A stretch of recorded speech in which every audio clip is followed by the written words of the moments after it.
when the Attorney General, Dr. Dominic Akyea, broke the news that a Ghanaian had supposedly transferred almost 40 million Ghana cedis or state funds into his private endeavors in March this year, 2025, a lot of eyebrows were raised, and many seem to have expressed concern about how an individual would transfer such a huge amount of money meant for a state institution into his private business. That was in March 2025, and Ghanaians have followed the case since. There is a man who has led the accused in the midst of the allegations. His name is Samuel Atta, a renowned lawyer. Today, like I just told you, we are here to have a conversation with him, not just on the case, but also a bit about what's happening in the country. Thank you so much for joining us. Hello, sir.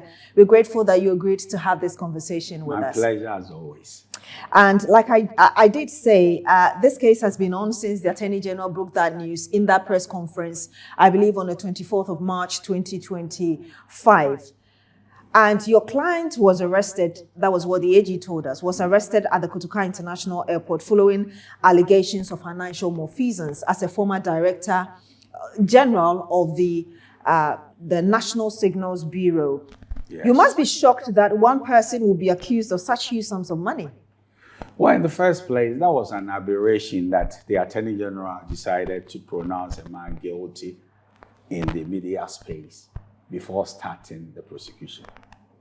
We've had several Attorney Generals, including Jeffrey Bain, Joe Randolph, and even some of the NDC female Attorney General. We have had all of them. You see, because immediately you use the press, then you want to taint the person before you start the prosecution. So the question is, if you destroy a family in the press, that they are thieves, they've stolen so much money, they should come for plea bargaining, only to be acquitted and discharged by a court of competent jurisdiction. How do you repair the damage? So this reset way of NDC is not consistent with the Constitution. The Attorney General didn't think that he was painting the accused black. He thought that he was informing Ghanaians because of the amount involved. Maybe you've not paid attention to that press conference. It was a horrible spectacle of our criminal jurisprudence. He said they are people who are going to go to jail and they better come for plea bargaining. I wish you pay attention to all that he said. I remember he said all of that. Yeah, he said all that because then at that point in time it was the court and the prosecutor in a public space where they've packed their own people to deal with the matter. Because I didn't hear one journalist being bold enough. Attorney General, you are wayward. This is the first time we are seeing you, an Attorney General doing this. What is the presumption of innocence as enshrined in the Constitution? Every man, for that matter, woman, is presumed innocent until proven otherwise by a court of competent jurisdiction or in the media space. We've had a journalist asking that question in one of his press conferences, and he answering that, like I just told you, that it wasn't to prosecute the person in the public. But when you say somebody, you have condemnable evidence against another person, and in fact, it will be in his best interest to come and plead bargain. What are you saying? You are guilty by my standards, not by the standards of the court of competent jurisdiction. And do you know who is speaking? The Attorney General, the Article 88 creature in the Constitution, the one supposed to administer justice and fair play. So that was very distasteful, and now we are in the court. But let me tell you one of the things which happened also. The theatrics did not start with the Attorney General. Can you imagine that a security couple of the realm called Ghana comes to Ghana through Kotoka International Airport, not through the bush, and he's supposed to be prosecuted or investigated? And then when he's in the airport, they put a handcuff on his hand like a common criminal. All that I've come to know is that when you say you are investigating somebody, a phone call, oh yes, Kwabena Dubuain, Yoko would want you to come over tomorrow for us to start an investigation. you may come with your lawyer, and the time scheduled you for the interrogation is 1 p.m. We'll go into that as regards why the Attorney General, based on the Attorney General's own words, why he chose to use that avenue. Well, he was arrested by Akyea at the Kotoka International Airport. But back to my question about whether or not the revelation from the Attorney General shocked you as a person that an individual would have as much as that amount of money transferred into his private account. But it's all bogus. I have to tell you that if you pay regard to what they were trying to say, they didn't even understand why the account was open. There's a clear indication that the money was coming from the operational account of the national security, and they wanted to do operations via accounts they opened. So you could see a letter originating from the then national security and the coordinator, chairman, to Advantage Solutions, that they should open the account so that they do what they do. So the point was, and the contract was with an Israeli company, why not transfer directly from the National Signals Bureau account into that account? And again, the allegation is that instead of the 49 million Ghana cedis, your client transferred just 1 point something, and the rest they couldn't trace it. It was rather transferred into his private account. That was the basis. You see, do you know who should come and interpret this? Kandapa. So when you sit down there and you are wise after the event, this is what you think you should do. But do you know what they were trying to do with the operational account? Have you heard anywhere in the world that people will discuss operational accounts of national security? Are you not going to educate the national security that why didn't you go X or Y? What kind of indiscretion is that? I'm sure you want to ensure that your client gets a favorable ruling, as it were, or judgment from the court. Have you spoken to the former National Security Minister, Kandapa, yourself? I have. Why not? He's a very critical individual in the matter. And he has explained to you why your client did what he did? Yes. And you think that is justifiable? Why not justifiable? Right now, who should be the complainant? Is it not Kandapa who should say that Dubois was a rogue, security operative, and while I was there, he was stealing money. And now you come in there, you want to do your final post-mortem, as if you want to second-guess Kandapa. But won't that implicate him? Because if you look at the National Signals Bureau, it works with the National Security Council. Look, can you divorce the Signal Bureau from the Minister for National Security?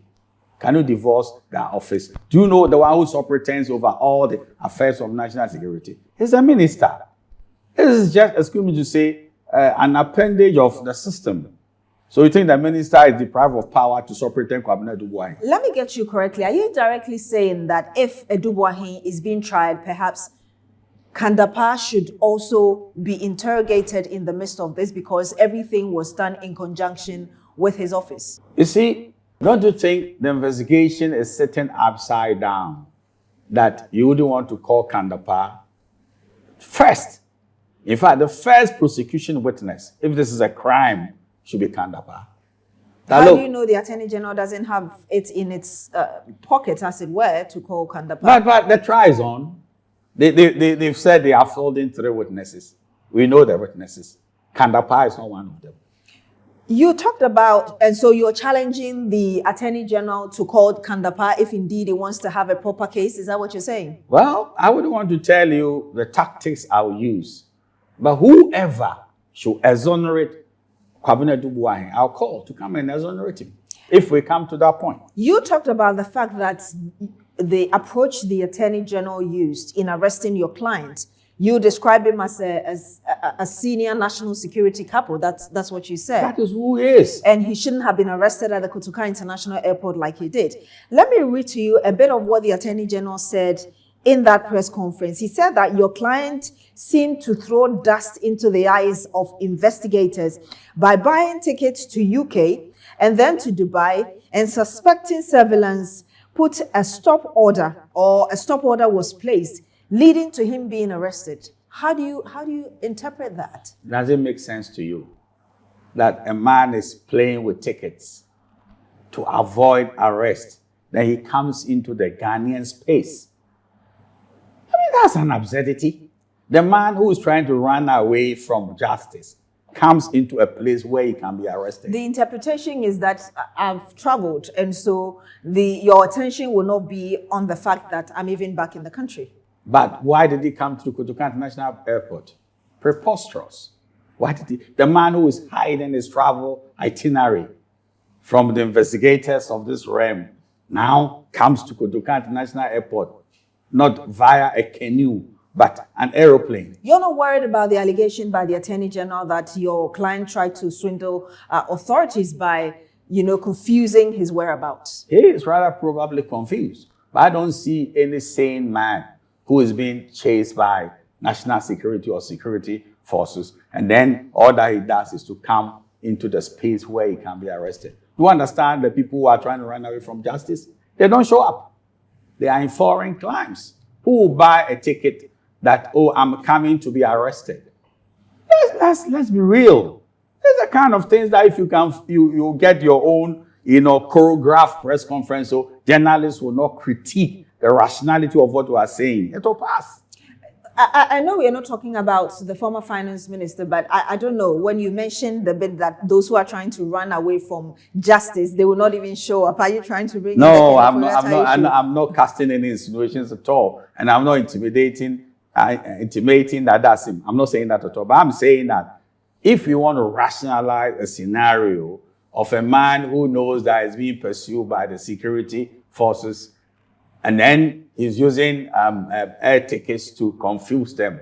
The self-same man who is trying to hide his itinerary from Yoko or whatever institution comes to Ghana through the Kotoka International Airport.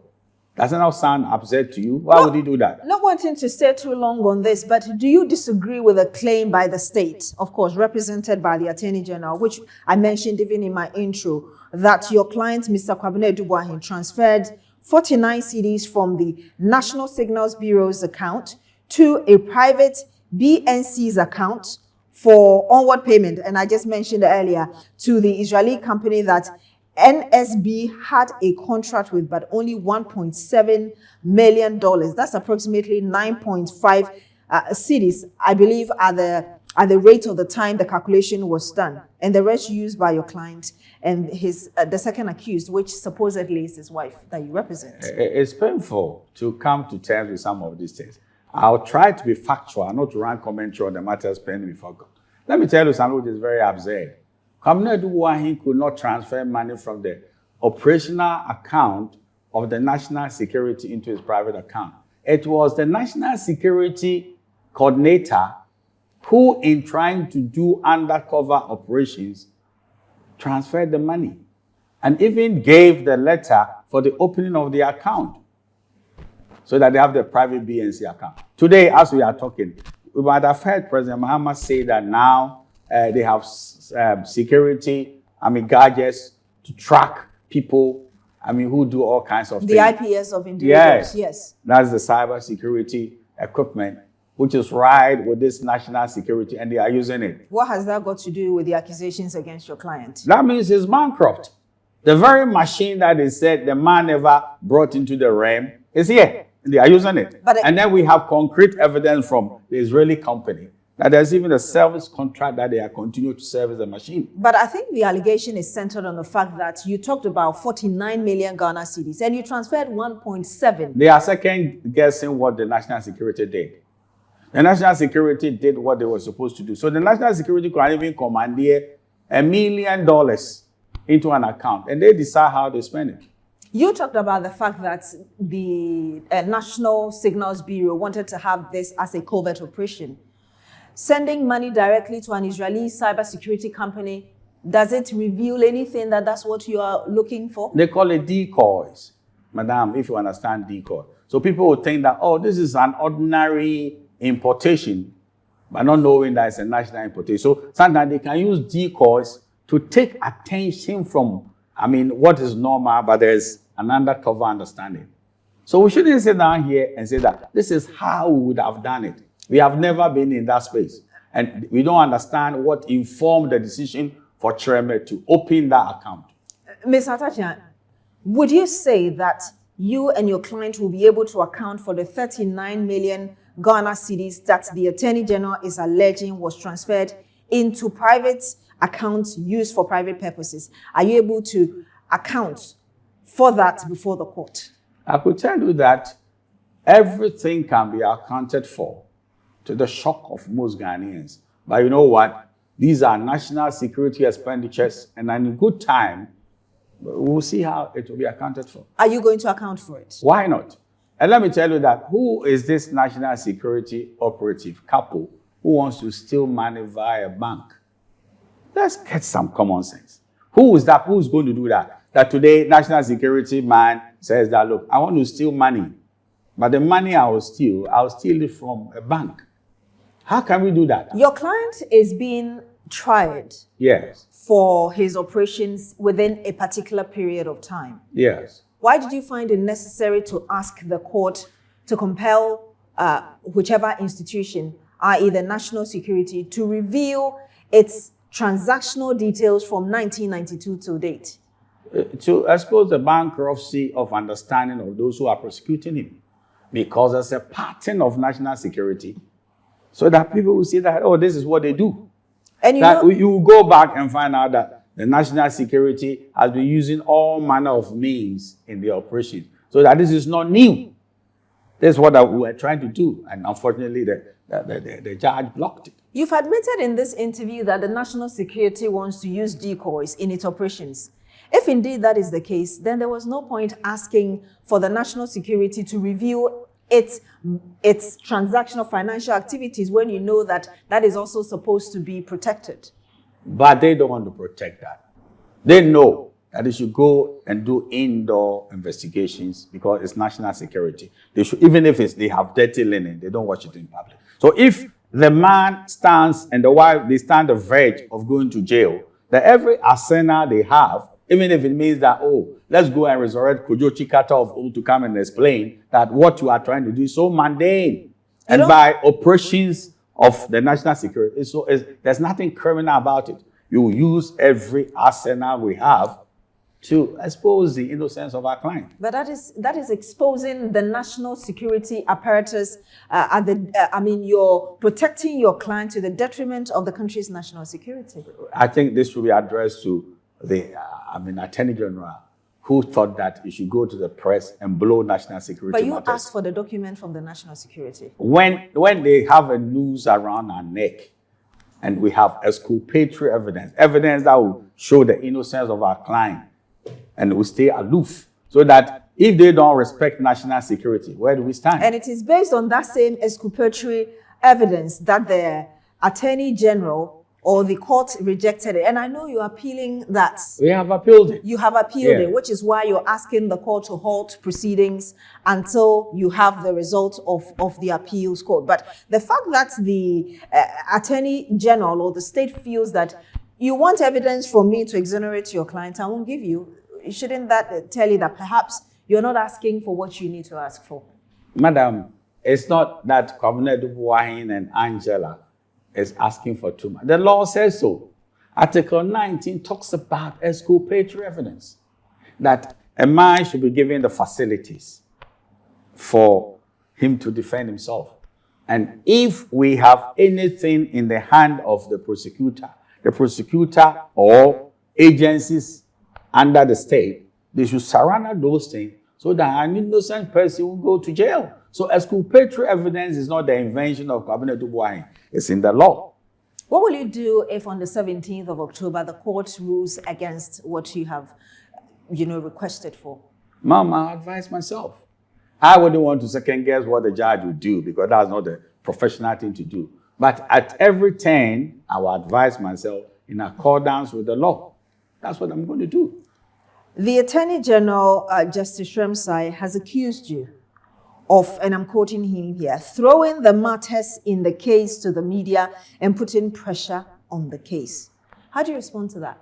You see, there is a very unfortunate situation we find ourselves in, that if they could get hirelings, and if we are following the media space, to even throw dirt on Kwabena Dubuahin, that this guy is in the car stealing business, this guy is even been hiring nude dancers And all kinds of crazy things they are trying to put in the public space. That should go.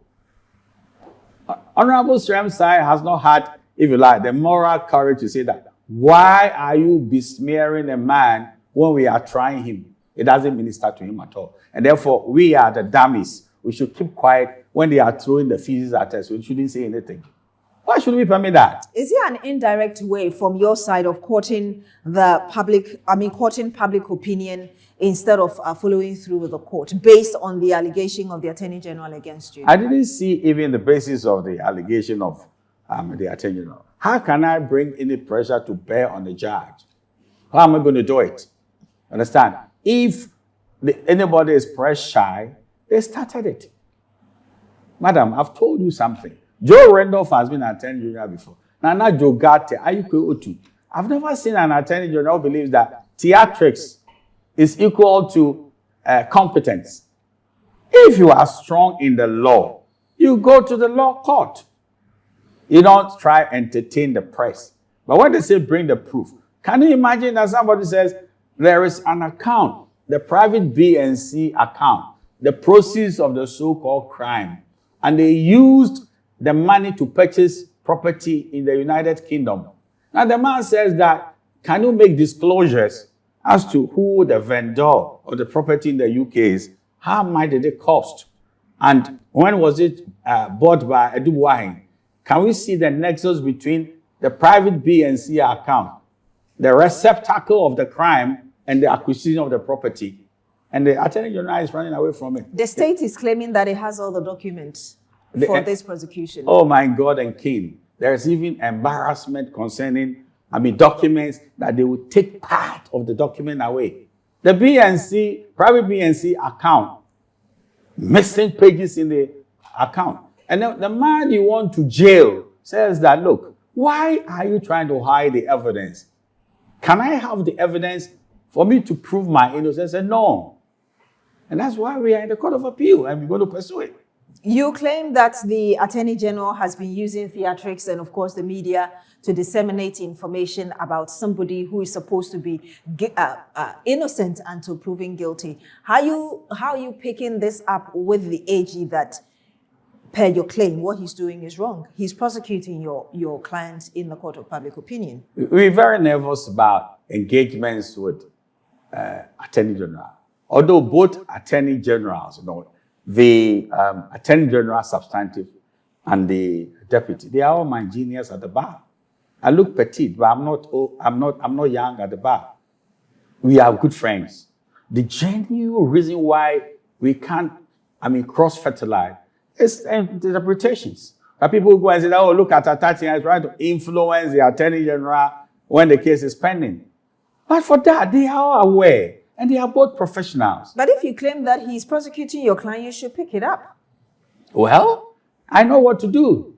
And some people who are now talking about this case in the public space, they want to besmear Edubuahin and the wife and people with the towels around their bodies that nearly fell and all the kind of things they are experiencing. I know what to do. So you are threatening to sue those who are perhaps also having prejudicial comments about the case? I'll deal with them in accordance with law. It's not a threat. Sue them? I'll deal with them. Seriously. What does dealing with them mean? It means that I'm going to use the law against them so they shut their mouth, so that they won't use the media space to pronounce a man guilty before the court does its work. It's an aberration. We should stop. When do you intend to do that? Very soon. The Attorney General, as in the Deputy AG, is also asking for speedy trial and daily hearings. What do you think about that? Madam, I've never seen anything as cruel as that request, that he wants a day-to-day hearing of the case when the ammunition of the accused persons are denied them. The exculpatory evidence. The evidence that said, look, if you brought me this evidence, I'll shoot down your case.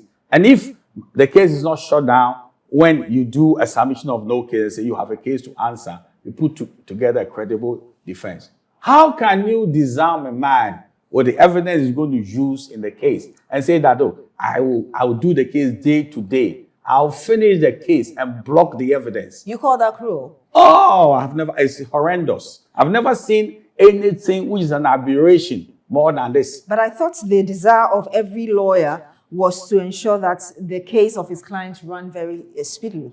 You see, when it comes to criminal justice, you understand, Article 19 is very concrete and sure that give the accused persons the facilities. And what are the facilities? Exculpatory evidence. It's been interpreted in the Bafuboni case, and if there's a practice direction to that effect. So let me tell you why I thought this is very cruel. If you said, I will not give you the exculpatory evidence, nevertheless, I'll go ahead and do a day-to-day trial, so I send you to jail. Do you know what you are doing? You are subverting the course of justice. You are doing evidence gagging. You are hiding what will aid the accused person. And that's not law. That's a slaughterhouse.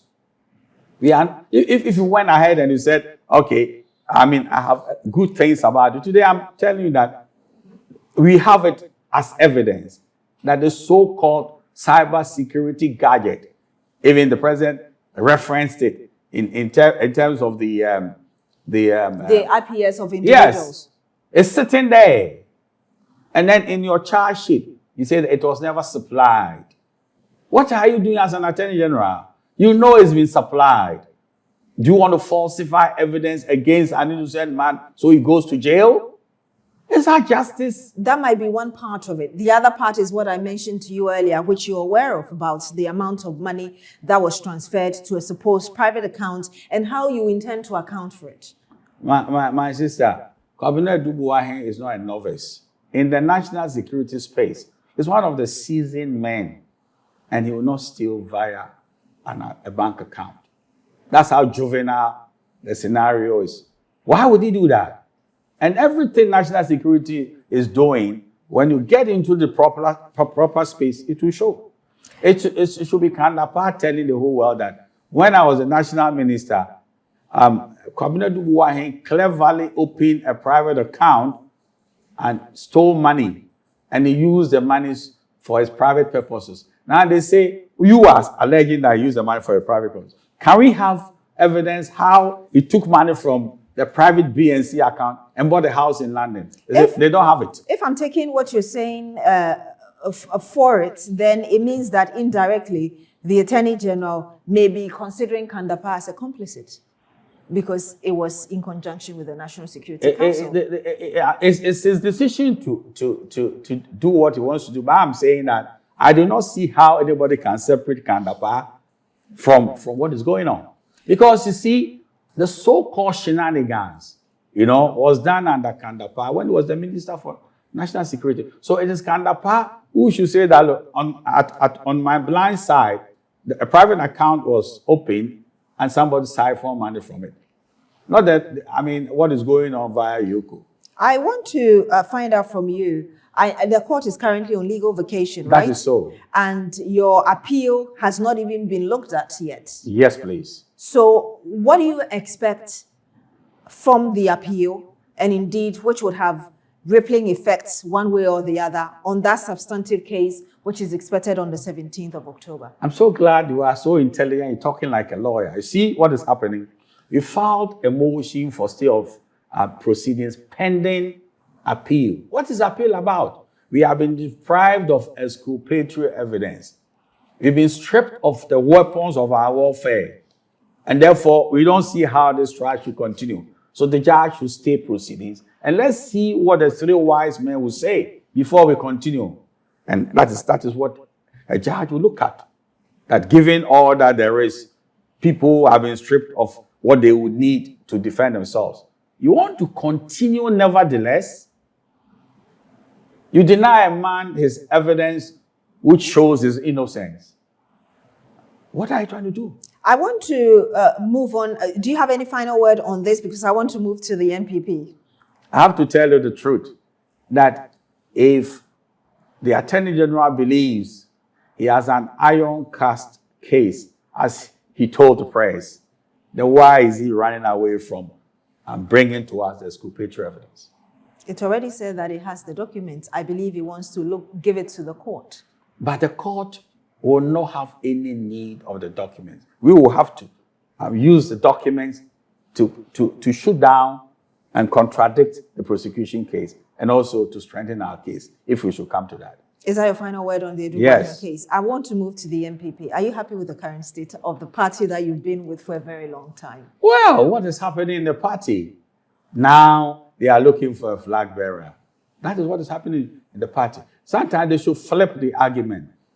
And if President Mahama is no longer the president, you have a similar scenario in NDC. That's what happens. Did the NDC experience that in the 8 years of being in opposition? I don't know, because they have a leader. But you were in this country. Yes, I'm saying that they have a leader. They have somebody that they say that this is a man who should go. We don't have it.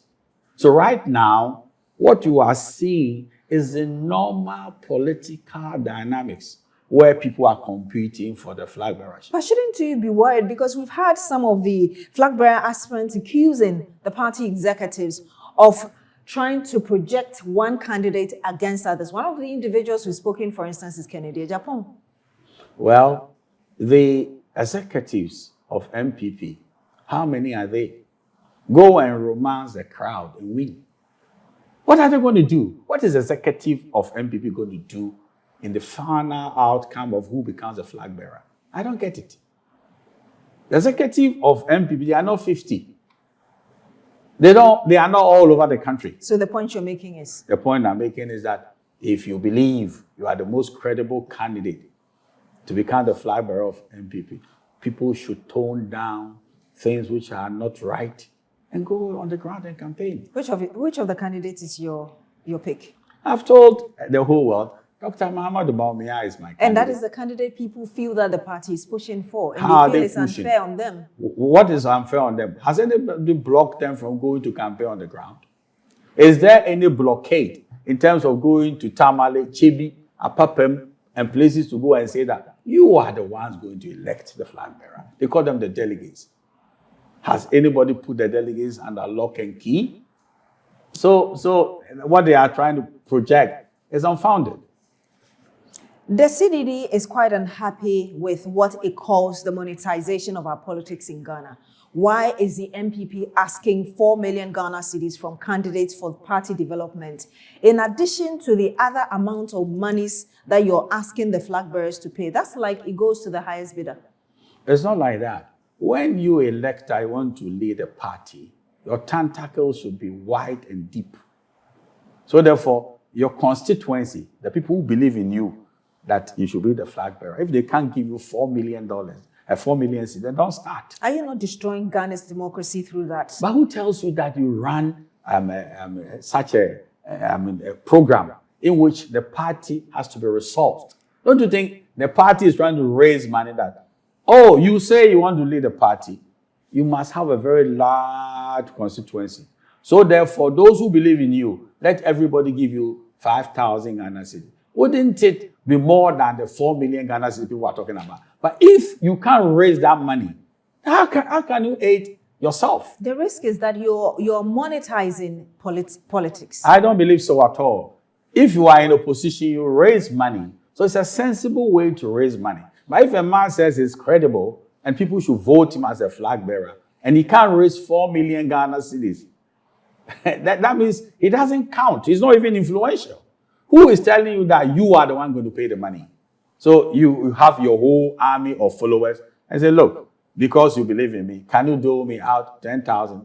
Atta can dole somebody out 10,000. And if everybody is stopping... Cedis or dollars? Cedis. If everybody is stopping the money, what is 4 million Ghana cedis? You see, it's a self-indicting when you say you can't raise 4 million Ghana cedis, but I want to be the flag bearer of MPP. Do I hear you say indirectly that you don't see absolutely anything wrong with whatever is happening in the party? No, it's normal. I've told you, today, if there is even a seat of a chief anywhere in the world, the royals will fight for position. But let me guess what happened. Immediately they bring the flag bearer, everybody now sees that this is the arrowhead of the war. Everybody will come around him. He unites them. And there's a united front. You think it's very cool in NDC. See if there is no head of NDC and the kind of internecine warfare you will see. It will blow your mind. Even as we're talking now, people are angling that President Mahama should be out of the way, so they come. Who told you that? I know that because I'm a politician. I know the heartbeat of men. They are always hungry for power. You find it anywhere in the world. People should not specialize the troubles of MPP. What is in NDC might be worse if Mahama is not there. What is in NDC might be worse if Mahama is not there. You don't see anything wrong with what's happening within the party, but some elders have expressed concern, including former President Kufuor. I recently spoke to Kwame Pianim, who is one of the elders of the NPP, and he feels the young ones are not listening and they are driving the party into a ditch. In fact, he said that if you don't take care, NPP will become as irrelevant in Ghana's politics as the CPP has become. God will not honor his prophecy. Dr. J.B. Dankwa went to Sawan prisons. He paid the ultimate price. This party has spiritual roots, and nothing can destroy, MPP. Such things, I don't believe even they should talk about. What they should talk about is that, would you want to play down on acerbic language, toxic language, insults, roll out your programs? Don't insult Kenneth Yohine Japan. Why are you insulting him? Don't insult Dr. Mahaudu Bamia. Don't insult Brian Achampong. But what you know to do best, let people know. And rein in your followers so that they don't misbehave. But you should be, I'm glad you talked about Brian Achampong. You should be concerned about the inflammatory language he uses. Well, I've not paid too much attention, but I could tell you on top of my head that all those who specialize in insults, they will lose.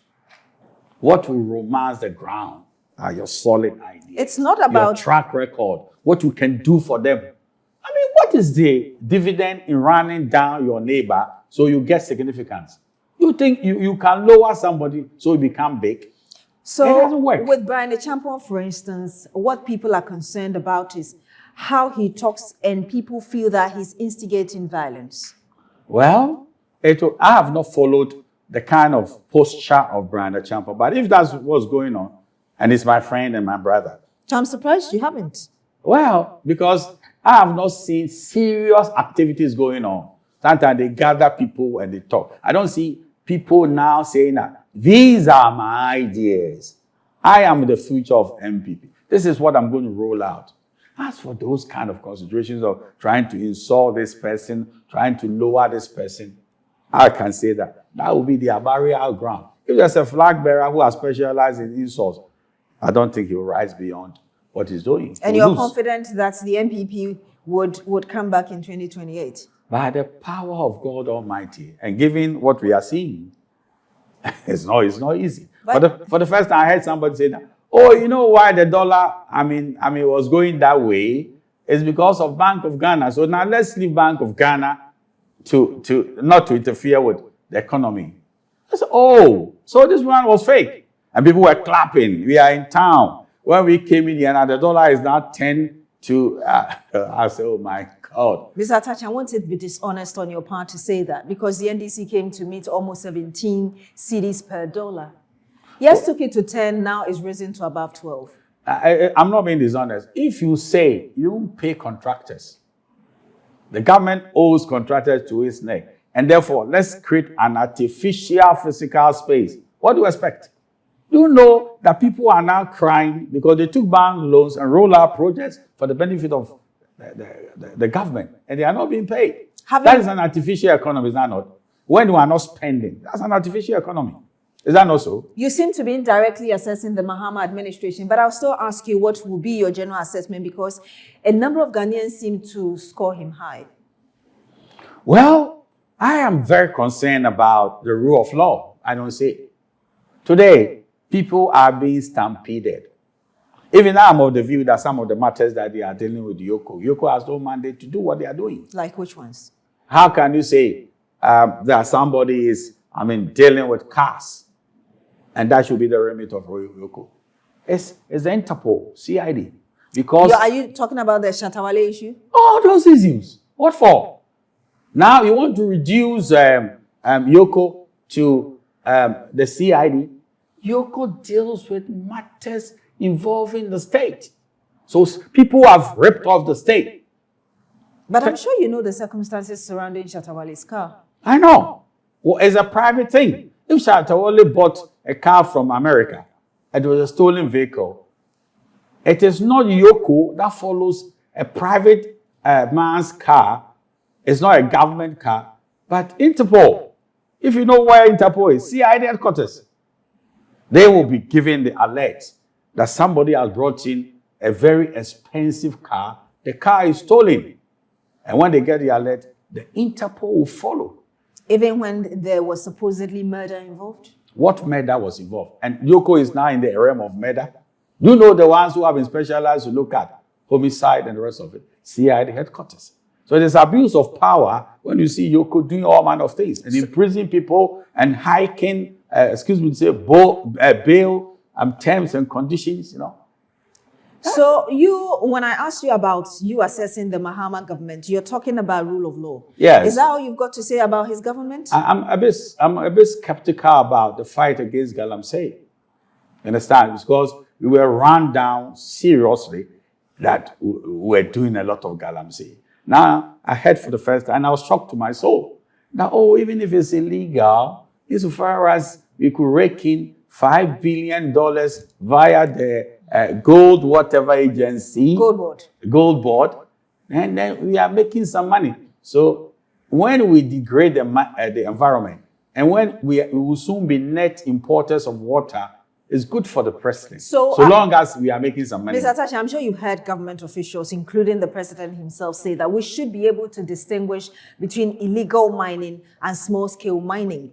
Plus, even those that they felt were involved in illegal mining, if you remember the campaign period, we remember Professor Nana Jino saying that they were going to teach people to mine responsibly. You don't think that these are ways of trying to curb the situation or distinguish between illegal mining? They've not started to teach anything. And you know that. And what they are saying is that bring us the gold, even if it's in the cemetery. That's what they are doing. And if all the rivers are messed up, we need the gold. So we cross $6 billion. We need the money, not to sanitize the environment. And guess what? If we are not careful, we'll be net importers of water because of the turbidity levels. We know that. Do I hear you say indirectly that you feel that the Mahama administration perhaps is encouraging mining because all it's interested in is money? Absolutely. But you know the government would disagree with you on that. Well, but on the president, he says so. He didn't listen to the president. What he said was that he wasn't comfortable declaring a national state of emergency, but rather the government is looking at exhausting all the process. He said that, and that's not even my chief concern. My chief concern is that, look, insofar as some of the monies which are even illegal, if they are even it's illegal mining, and the monies come to the gold board.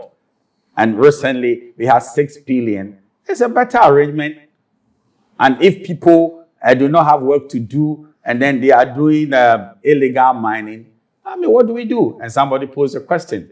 We don't have work to do, so armed robbery is good. The armed robbers could say, you know why we are doing armed robbery? We don't have any serious employment. What do you expect the government to do when it comes to illegal mining, for instance? Well, they should be serious about what they are saying. Understand? People are saying that the police wanted to give you a helping hand. And they said the police cannot be sure as to who is doing illegal mining and who is doing legitimate mining. But the president explained why he disbanded the police team. Did it sound right to you? That the police are so wayward, they don't know the difference between galamsey and valid mining. The police will just be wayward and go and be disturbing people. So I don't believe so. What specifically do you expect the president to do? You said that he decided not to declare a national state of emergency is not your concern. It's not my concern because he wouldn't do that. Because if he declares a state of emergency, the gold board will lose money. Do you know the meaning of the state of emergency? That means stop all this gold business. Nobody should go there. It's like a curfew. His reason is that we haven't exhausted all the other processes. What processes does he want to see again? Now your water is like what? He's seen everything. He's seen raw degradation of the environment. What would you say to critics who would say that you were in government for 8 years? You didn't do anything about it. Do you have the moral right to question a government that has been in power for 8 years? Who tells you we didn't do anything about it? That's what critics say. Yes. Who tells you that? In fact, now people are saying that Akufo-Addo was more serious with Galamsey President Mahama. But he put his presidency on the line, and people say that it it tells you how endemic it is. And they said that, look, when they come in, they are going to do X, Y, Z. They've not done anything. And rather, indirectly, they are enjoying money over environmental degradation. And if you listen to the press conference of the president, it will not be lost on you at all that, oh, we are raking in money. Why don't you pipe down on this guy? I'm saying matter, so we get good money. I think that registered with you, or it didn't. How do you assess the new IGP, Christian Teteyono? Well, I think he's a very disciplined officer. He's been around for a long time. So far, so very good. I am of the view that they should give him space to take care of the internal security. You know, all the security apparatus should work with him. Because as for internal security, properly so-called, is the remit of the police. But the NPP, the national organizer, Nana Boachi, yes, is accusing him of using state resources to prosecute NPP people. And one of such reasons is Abronye, who has gone to say something and now is facing the law. Well, whatever Abronye say, I am of the view, I'm not here to do an evaluation. You should go through the due process. For example, Mom, why do you want to remind a man for misdemeanor, insulting behavior? Well, I mean, what kind of thing? You see, then you want to show raw power. Making a mountain out of a molehill, that's what you're saying. Precisely. And then somebody too is in America. He even insulted Otunfo and my king, the Ochenhene. They gave him a VIP treatment and walked in this space. What hypocrisy is that? But you do understand, yes, please, that the laws in jurisdictions are different. No. US and Ghana, they are different. No, the bloke who was insulting people in the US walked in here. You didn't know? The man who could insult the Otunfo and Ochenhene free of charge is a pathetic hypocrisy that I don't understand. Selective justice, you say? That is what it is. So therefore, if Abronye is wayward, and I don't encourage waywardness in terms of his speeches, I mean, you should deal with him. I should be like, oh my God and King, a man is remanded. What would you say to those who would say that perhaps it's the political nature of our system, because the NPP, when you were in power, NDC also accused you of saying? What was it? Did Akufo-Addo say that I'm going to arrest somebody for, running his mouth? And when the man is running his mouth, and then the person should be remanded? So let's get the scenarios clear. Akufo-Addo gave space to free speech. We had a number of people who faced the law because they spoke against the president. Give me an example. Let me critique it.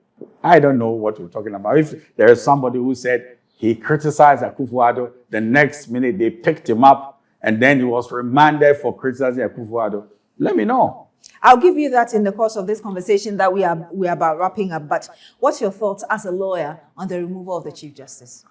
Well, I think a lot of have been said about it, and I leave it to your judgment. But probably, if you want to come to terms with the verdict, then listen to the interview of former Chief Justice Sophia Akufu. And that's what I want to say, because at the end of the day, you understand, it should never be seen that I want my Chief Justice.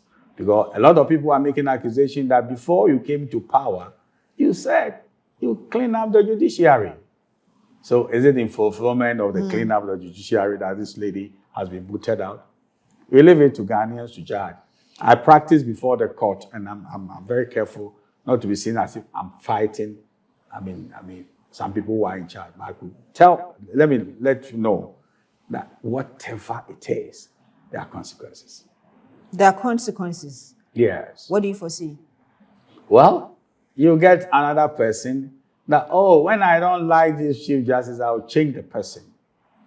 That's going to be a very vicious cycle, is that not so? You talked about me giving you an example of somebody who faced the law. Yes. And I'll just give you one. In 2023, and that's, we're wrapping up, exactly in May, a 40-year-old man was remanded into police custody by an Accra Circuit Court for insulting President Nana Akufo-Addo. How do you? I don't know that. I don't know that 41-year-old man. 40-year-old. Yes, 40-year-old man, what he did. Yeah. But here is a very serious political animal, Abronye. So maybe it's payback time, I don't know. Your final word, sir. Well, Ghana will succeed. I believe in the rule of law. Everybody should give the devil his due.